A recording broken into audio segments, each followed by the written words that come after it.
রমজানকে সামনে নিয়ে ইতিমধ্যে আমরা দেখতে পাচ্ছি যে বাজার গরম হয়ে উঠছে, দ্রব্যমূল্যের দাম বাড়ছে এবং রমজানকে কেন্দ্র করে রাজনৈতিক দলের ছত্রছায়ায় একটা সিন্ডিকেট ইতিমধ্যে সক্রিয় ভূমিকা পালন করছে বলে আমরা ধারণা করছি।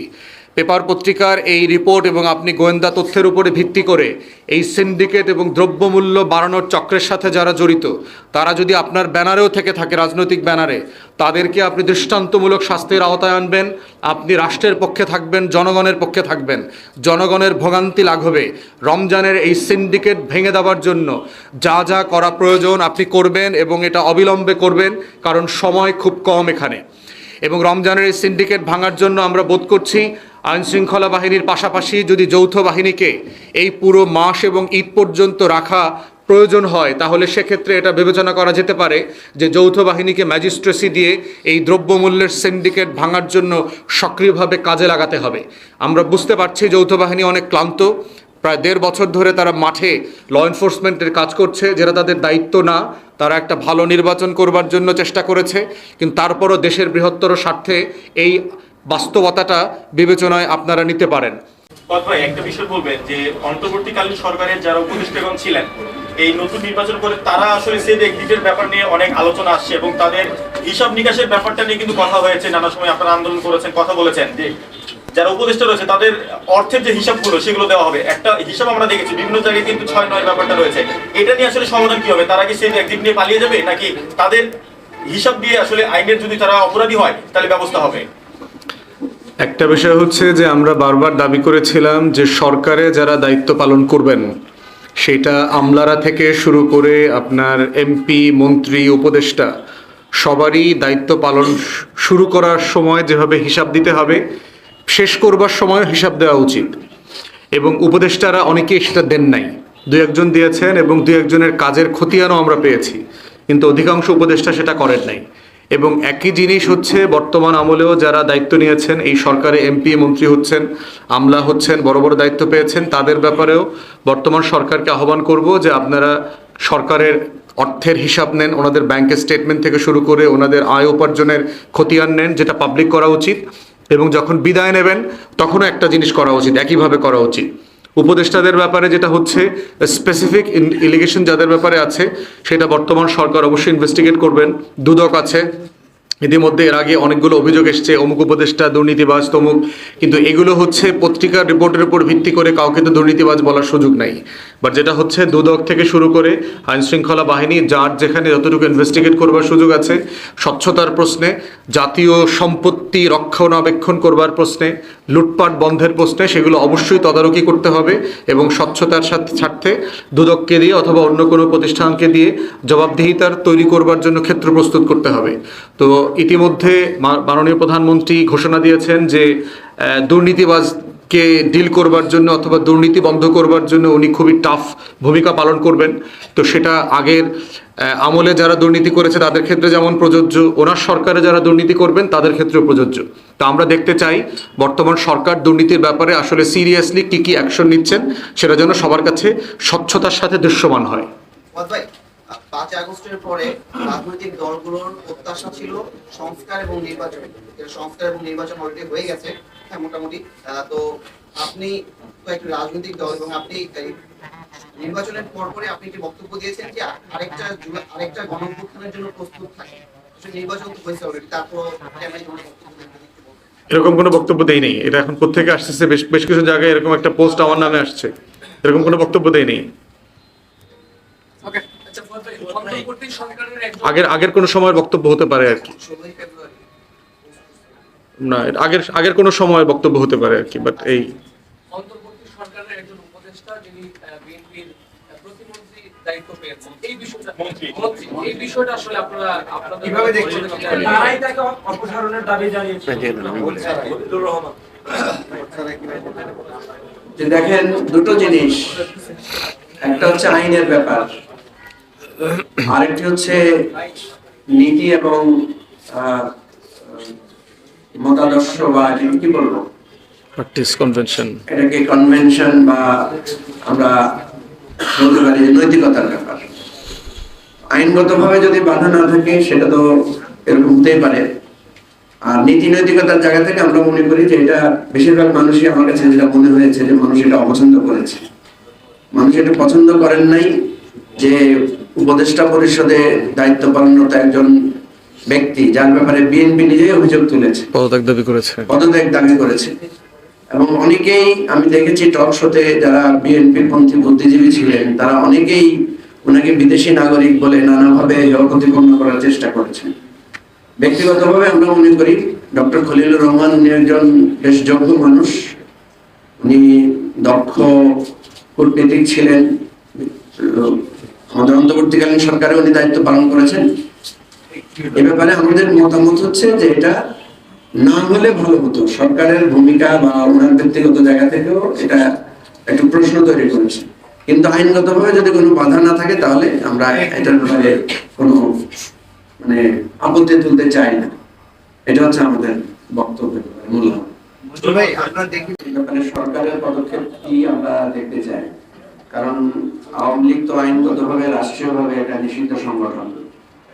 সো একটা নিষিদ্ধ সংগঠন তার কার্যালয় খুলতে পারে কিনা এ ব্যাপারে আমরা সরকারের দৃষ্টি আকর্ষণ করব। এক নাম্বার, ইতিপূর্বে আমরা দেখেছি যেখানে আওয়ামী লীগের লোকেরা তৎপরতা চালিয়েছে, মিছিল মিটিং বা এই ধরনের উদ্যোগ নিয়েছে, সেখানে স্থানীয়ভাবে আমরা বেশিরভাগ ক্ষেত্রেই ছাত্র দল বা এনসিপি বা অন্যান্য যারা জুলাই অভ্যুত্থানের অংশীদার ছিল তাদেরকে প্রতিবাদী হতে দেখেছি। এখন যদি সরকার এ ব্যাপারে কোনো পদক্ষেপ না নেয় তাহলে সেটা হবে দুঃখজনক। আমরা চাই এ ব্যাপারে আইনগত পদক্ষেপ, কোনো মত বা কোনো ধরনের বিশৃঙ্খলা আমরা চাই না। আমরা চাই যে সরকার আইনগতভাবে এই সমস্ত বিষয়ে পদক্ষেপ নেবে, যেহেতু এখন তাদের কর্তৃত্ব আছে। একটা সময় ছিল তারা হয়তো বলতে পারতেন যে আমাদের কর্তৃত্ব নেই, এখন যেহেতু আইন শৃঙ্খলা রক্ষার দায়িত্ব তাদের, এই ব্যাপারটা তারা দেখবে। যদি তারা না দেখে তাহলে আমরা রাজনৈতিকভাবে এই বিষয়ে আমরা আমাদের মতামত এবং আন্দোলন প্রতিরোধ আমরা করার চেষ্টা করব। একটা বিষয় খেয়াল করেন, সেটা হলো যে নির্বাচনে যে অনিয়ম হয়েছে, কারচুপি হয়েছে, এটা শুধু যে বিরোধী দল বলছে তা না। বেশিরভাগ ক্ষেত্রে দেখবেন আপনার পরাজিত যারা হয়েছেন তারা বলেছেন, সরকারি দলেও যারা পরাজিত হয়েছেন তারাও বলেছেন। কি বলেন নাই? তারাও নানা অভিযোগ তুলেছেন। টিআইবির একটা রিপোর্ট প্রাতিষ্ঠানিকভাবে তারা রিসার্চ করেছেন। আমরা যারা নির্বাচনে অংশগ্রহণ করেছি তারা আমরা দেখেছি যে এখানে কালো টাকার ছড়াছড়ি হয়েছে, এখানে কিভাবে ম্যানিপুলেশন হয়েছে। কিন্তু অতীতের সকল নির্বাচনের তুলনায় এবারের নির্বাচনকে অনেকটা বেটার বলা যায়। অতীতে তো আমরা রাতের বেলায় ভোট হয়ে গেছে, অতীতে তো আমরা প্রার্থী হতে পারি নাই, অতীতে তো আমরা প্রার্থী হওয়ার পরে এলাকায় যেতে পারি নাই, পোস্টার লাগাতে পারি নাই। সুতরাং আমাদের দেশের নির্বাচন ব্যবস্থা সম্পূর্ণভাবে যদি মানে এটাকে উন্নতি করা না যায় তাহলে এই অসুবিধাগুলো থেকে যাচ্ছে। আপনি দেখবেন এখানে বহু জায়গায় এবারে নির্বাচন যেটা হয়েছে খুব ক্লোজ কন্টেস্ট হয়েছে, 2000, 5000, 700, 800 ভোটে পর্যন্ত প্রার্থীরা হেরেছে। তাহলে একটা অনিয়মে যদি 700 ভোট, 8000 ভোট, 2000 ভোটের ম্যানিপুলেশন হয় তাহলে তো একটা সিরিয়াস লেভেলের জনরায় এবং অধিকার ক্ষুণ্ণ হয়। আমরা যেটা দেখেছি যে এই বিষয়গুলো হয়েছে এবং টিআইবির রিপোর্টে সেটা উঠে এসেছে। যেখানে জাল ভোটের কথা বলেছেন ওনারা বলেছেন যে নির্বাচনের আগের দিনের রাতের প্রভাবের কথা বলেছেন, ফলাফল বদলে দেওয়ার ঘটনাও ঘটেছে ওনারা বলেছেন, কালো টাকার ছড়াছড়ি, ভোট কেনার বেচার ঘটনাও ওনারা উল্লেখ করেছেন। তো আমরা যারা পেরিফেরি লেভেলে রুরাল লেভেলে ইলেকশন করেছি আমরা দেখেছি এগুলোর প্রভাব অনেক বেশি ছিল শহরের তুলনায়। এটা হলো একটা দিক। দ্বিতীয় হচ্ছে আপনি দেখেন আমরা কেন নির্বাচন ব্যবস্থা সংস্কারের কথা বলছি, আপনারা এই যে আমাদের যে পোস্টাল ব্যালটে যে ভোট হয়েছে সেটা রেজাল্ট তো দেখেছেন নিশ্চয়ই, তাই না? পোস্টাল ব্যালটের রায়টা দেখেছেন নিশ্চয়ই। পোস্টাল ব্যালটে একটা জিনিস দেখবেন, কম্পারেটিভলি প্রার্থীরা যাকে যোগ্য মনে করেছে তিনি বেশি ভোট পেয়েছেন।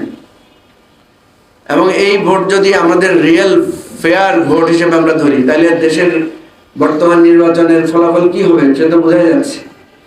আমি কালকে একটা পরশুদিন এক টক শোতে বলেছিলাম যে পোস্টাল ব্যালটে ইলেকশন যদি হয় কি হইতো, তখন অ্যাঙ্কর নিজেই মানে অফ দ্য রেকর্ডে বলছেন তাহলে তো আপনারা ক্ষমতায় চলে আসতেন। তাহলে দেখেন যে মানুষ যদি নির্ভয়ে নিঃসংক চিত্তে ভোট দিতে পারে তাহলে বাংলাদেশে আশা করা যায় একটা সুন্দর জবাবদিহিতামূলক সরকার হবে। আমরা এই জন্য প্রস্তাব করবো বা প্রস্তাব রাখবো ভবিষ্যতে যে যেমন আপনারা সাংবাদিকেরা অনেকে আছেন, তারা অনেকে আমাকে বলেছেন তারা ভোট দিতে পারেন নাই, কারণ আপনার হাউসে আপনার অ্যাসাইনমেন্ট ছিল, ডিউটি ছিল, আপনাকে তো পোস্টাল ভোট দেওয়ার অধিকার দেওয়া হয় না। অধিকার দেওয়া হচ্ছে শুধু সরকারি কর্মকর্তাদেরকে বা যারা নির্বাচনী কাজে ব্যস্ত ছিলেন। তারা আপনাদেরকে যদি স্কোপটা দেওয়া হতো তাহলে নিশ্চয়ই আপনারা সবাই এই পোস্টাল ব্যালটে অংশ নিতেন, এবং যারা ভোট দিতে গিয়েছেন তারাও কিন্তু না গিয়ে আপনার মিডিয়া ডিউটি করতে পারতেন। আমাদের পুলিশের ভাইয়েরা, তারপরে সাংবাদিকেরা, ডাক্তাররা, এবং বহু লোক আছেন যারা ডিউটির কারণে ভোট দিতে পারেন নাই। তাদেরকে যদি পোস্টাল ব্যালটে দেওয়া হতো, ইভেন দো আমি যেটা মনে করি যে ভবিষ্যতে একটা অপশন রাখা উচিত। অনেক লোক আছে, আমি দেখেছি যে বিদেশ থেকে এসেছেন ভোট দিতে, অনেক লোক এসেছেন, ঢাকা থেকে খুলনা গিয়েছেন, খুলনা থেকে বরিশাল গিয়েছেন ভোট দেওয়ার জন্য। আমরা যদি জেনারেল পিপলের জন্য ওপেন করে দিতে পারতাম যে যারা যারা প্রত্যাশী আকাঙ্ক্ষী তারা কিন্তু চাইলে পোস্টাল ব্যালটে আগে থেকে আগাম ভোট দিতে পারবেন। পৃথিবীর বহু দেশে এ ধরনের আগাম ভোটের বিধান আছে, আপনারা জানেন। তো আমাদের এই নির্বাচন ব্যবস্থাটা সংস্কার করলে, এই যে ভোট বেচাকেনা, নির্বাচনের আগের দিন রাতে ভয়ভীতি দেখানো, তারপরে এজেন্টকে কিনে ফেলা বা এজেন্টকে ভয়ভীতি দেখানো, এই যে ট্র্যাডিশনাল পুরানো দিনের ইলেকশন ম্যানিপুলেশনের যে প্রসেসগুলো আছে, এগুলো কিন্তু অনেক অংশে কমে আসতে পারতো। এবারে আমরা দেখেছি ভোট কেন্দ্রের ভিতরে যেহেতু সিসিটিভি ছিল, বডি ক্যামেরা ছিল, কিছুটা অপেক্ষাকৃত অন্যান্য বারের তুলনায় অনেক কম সন্ত্রাস এবং ম্যানিপুলেশন হয়েছে। কিন্তু ভোট কেন্দ্রের বাইরে প্রচুর সন্ত্রাস হয়েছে। ভোট কেন্দ্রের বাইরে আপনি দেখবেন টিআইবি রিপোর্টে উঠে এসেছে যে কি পরিমাণ গন্ডগোল হয়েছে, এবং ইলেকশনের আচরণবিধি লঙ্ঘনের 99% কথা টিআইবি বলেছে যে 99% ক্ষেত্রে আচরণবিধি মানা হয়নি। তাহলে এগুলো প্রমাণ করে যে আমাদের নির্বাচন ব্যবস্থার আমূল যে সংস্কার করার দরকার ছিল সেটা অন্তর্বর্তীকালীন সরকার সেখানে হাতই দেয়নি। আমরা আশা করব গণ অভ্যুত্থানের পরে এই গণতান্ত্রিক সরকার নিজেরা যেহেতু দেখেছেন তাদের দলের পরাজিত লোকেরাও কিন্তু নানা ধরনের ম্যানিপুলেশনের কথা উল্লেখ করেছেন, আপনারা দেখবেন বিভিন্ন জায়গায় তারা প্রতিবাদ করেছেন। তাহলে দেখা যাচ্ছে যে একদম ম্যাসিভ লেভেলে না হলেও প্রত্যেক কনস্টিটিউশনতে কিছু না কিছু ম্যানিপুলেশন হয়েছে, কোথাও ম্যাসিভ হয়েছে, কোথাও কিছুটা কম হয়েছে, এবং কিছু তথ্য প্রমাণও পাওয়া গেছে। তো আমি ব্যক্তিগতভাবেও আমার নির্বাচনী এলাকায় যে ম্যানিপুলেশনের ঘটনাগুলো হয়েছে, যে প্রভাব বিস্তার গুলো হয়েছে, সেগুলোর জন্য লিখিতভাবে অভিযোগ দিয়েছি রিটার্নিং অফিসার বরাবরে, এবং নেক্সট দেন আমরা কিন্তু এটার জন্য ট্রাইব্যুনালেও আমরা আমাদের অভিযোগগুলো দিব। আমরা চাইবো যে এখানে যাতে আমরা সুবিচার পাই। আমরা তো ভালো প্রত্যাশা চাই, আমরা চাই যে অতীতের এগুলো সব বাদ হয়ে নতুন ভাবে যাই। বিএনপি ল্যান্ডস্লাইড ভিক্টরি পেয়েছে। ল্যান্ডস্লাইড ভিক্টরির দুইটা ওয়ে আছে। একটা হচ্ছে যে মানুষের প্রতি বিনয়ী হওয়া, অধিক সম্মানে মানুষের প্রতি বিনয়ী হয়ে ন্যায় বিচার করা, ন্যায়ের পথে চলা। আরেকটা হচ্ছে অহংকারী হয়ে যাওয়া। অতীতে আমরা দেখেছি যারা এরকম নিরঙ্কুশ সংখ্যাগরিষ্ঠতা পেয়েছেন তারা অহংকারী হয়েছেন, তারা জালেম হয়েছেন, তারা মানুষের প্রতি অত্যাচার করেছেন, প্রতিশোধ নিয়েছেন। এবার আমরা চাইবো, আমরা তারেক রহমানকে সকল সময় কিছুটা বিনয়ী পেয়েছি, ওনাকে চেঞ্জ পেয়েছি পার্সোনালি, ওনার সাথে কথা বলে ওনার মধ্যে একটা পরিবর্তনের আভাস পেয়েছি, ওনার বক্তব্যে চলনের সব ক্ষেত্রে। সেটার প্রত্যাশা সরকারের হবে বলে আমরা বিশ্বাস করি, প্রত্যাশা করি, আকাঙ্ক্ষা করি। আপনাদের সবাইকে মাহে রমজানের আগাম শুভেচ্ছা জানাচ্ছি।